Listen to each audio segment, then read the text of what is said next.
তো আজকে আমরা দেখব আমাদের হোম মেনুর আন্ডারে ফন্ট মেনুর কাজ। তো হোম মেনুর আন্ডারে সাব মেনু ফন্টের কাজ আসলে কম্পিউটারের পাওয়ার পয়েন্টের ক্ষেত্রে ফন্টের কাজ খুবই গুরুত্বপূর্ণ। আমরা কম্পিউটারে সরি পাওয়ার পয়েন্টের যে কাজগুলো করে থাকি সবগুলা কাজ বেশিরভাগ কাজগুলো আমরা ফন্ট থেকে করে থাকি। তো দেখেন আমি একটি প্রেজেন্টেশনের বাইরে ক্লিক করি সেক্ষেত্রে আমার কি হবে, ফন্টের যে অপশনগুলো থাকবে সেই অপশনগুলো কি হবে, মরা থাকবে। তো এগুলোকে আমাদের তাজা করতে হলে আমাদের যে কোনো টেক্সটের উপর ক্লিক করলে এগুলো তাজা হবে।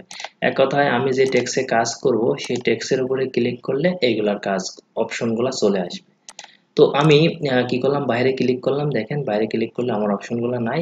আবার যখন এই টেক্সটের ভিতরে ক্লিক করলাম অপশনগুলো আছে। তো এই ফন্টের ভিতরে কি কি অপশন আছে সেইগুলোর কাজে আজকে আমরা করব।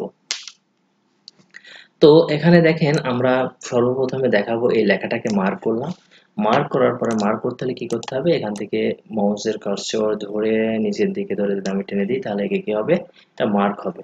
মার্ক হওয়ার পর আমরা এই যে ড্রপ ডাউন আছে এখানে লেখা আছে ফন্ট, এখানে ক্লিক করে যদি ক্লিক করি, ক্লিক করার পর এখানে বিভিন্ন ধরনের ফন্ট আসবে। এগুলো হচ্ছে আমার ফন্ট, আমার লেখার ডিজাইনটা কিরকম হবে। এগুলো হচ্ছে আমার লেখার ডিজাইন, আমরা যেরকম যে লিখতে চাই সেই রকম লেখার ডিজাইন আমরা এখান থেকে কি করতে পারবো।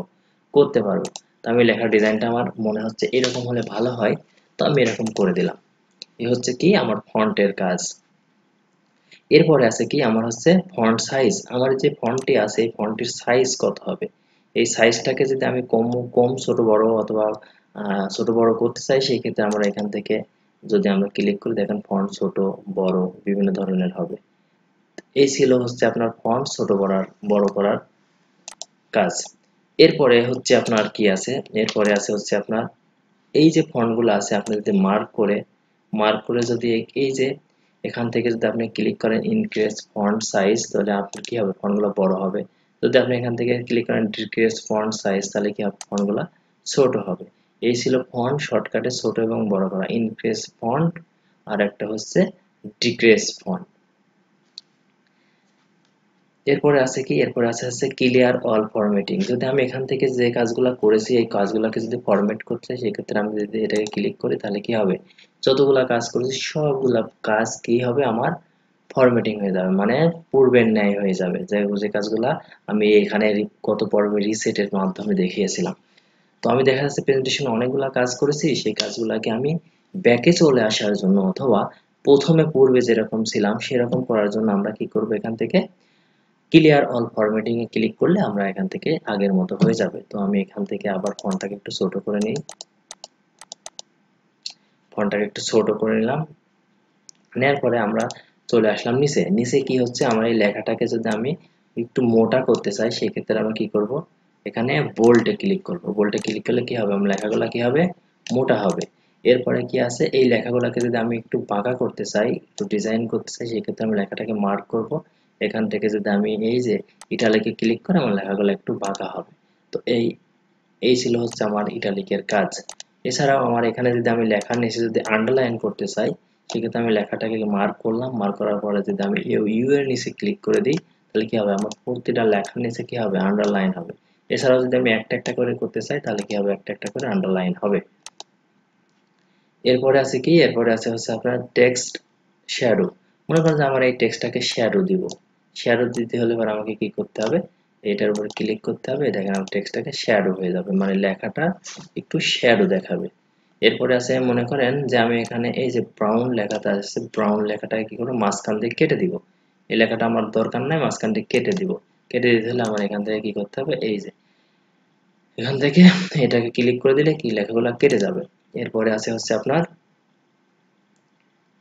Centre spacing. তো আমার এই যে স্পেসিং গুলো আছে এই স্পেসিং গুলো যদি আমি এখান থেকে যদি মার্ক করে নিয়ে যদি এই যে সেন্টার স্পেসিং এ যদি ক্লিক করে দিই, কোন হাইটে হবে, কতটুকু হবে, লোয়ার কেস হবে নাকি আপার কেস হবে, মানে লেখার স্পেসিং গুলা কেমন হবে, এগুলো আমরা শর্টকাটে এখান থেকে কি করতে পারবো, এখান থেকে ঠিক করে দিতে পারবো। ভেরি হাইট, তারপরে আছে হাইট, নর্মাল, নর্মালি আমরা নর্মালি কাজ করে থাকি, তারপরে লস দিলে পরে একটু বেশি ফাঁকা হবে।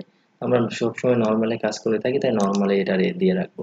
এরপরে আছে হচ্ছে আপনার এরপর আছে চেঞ্জ কেস। চেঞ্জ কেসের কাজ হচ্ছে আমার যে লেখাটা আছে এই লেখাটার আমি এখান থেকে কি সাইজে রাখবো। সেন্টেন্স কেসের কাজ হচ্ছে প্রথম অক্ষর বড় হবে, সবগুলো অক্ষর ছোট হাতের হবে। এক কথায় প্রথম অক্ষর হবে ক্যাপিটাল লেটার, বাকি সবগুলো হবে স্মল লেটার। এরপরে আছে হচ্ছে আপনার লয়ার কেস। লয়ার কেসের কাজ হচ্ছে সবগুলো অক্ষর কি হবে আপনার স্মল লেটার হবে। এরপরে হচ্ছে আপনার আছে আপার কেস। আপার কেস হচ্ছে সবগুলো অক্ষর ক্যাপিটাল লেটার হবে। দেখেন সবগুলো অক্ষর ক্যাপিটাল লেটার হয়ে গেছে। আবার এরপরে আছে কি ক্যাপিটাল লেটার। ক্যাপিটাল লেটার সবগুলো প্রথম অক্ষর কি হবে ক্যাপিটালাইজ ইজ ওয়ার্ড। প্রতিটা অক্ষরের কি হবে ক্যাপিটালাইজ হয়ে যাবে। এরপরে এরপরে যেটা আছে সেটা হচ্ছে আপনার প্রথম অক্ষর কি হবে স্মল লেটার হবে, বাকি সবগুলো অক্ষর ক্যাপিটাল লেটার হবে। তো এই ছিল হচ্ছে আপনার চেঞ্জ কেসের কাজ।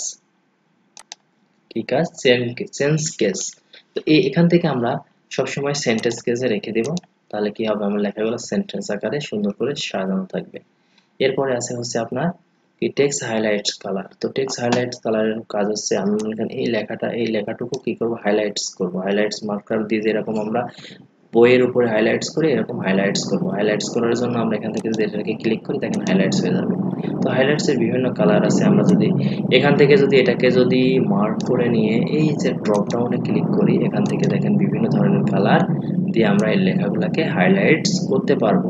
এখান থেকে মার্ক করব, মার্ক করার পরে আমরা এখান থেকে বিভিন্ন ধরনের কালার দিয়ে মার্ক করে নিতে পারবো।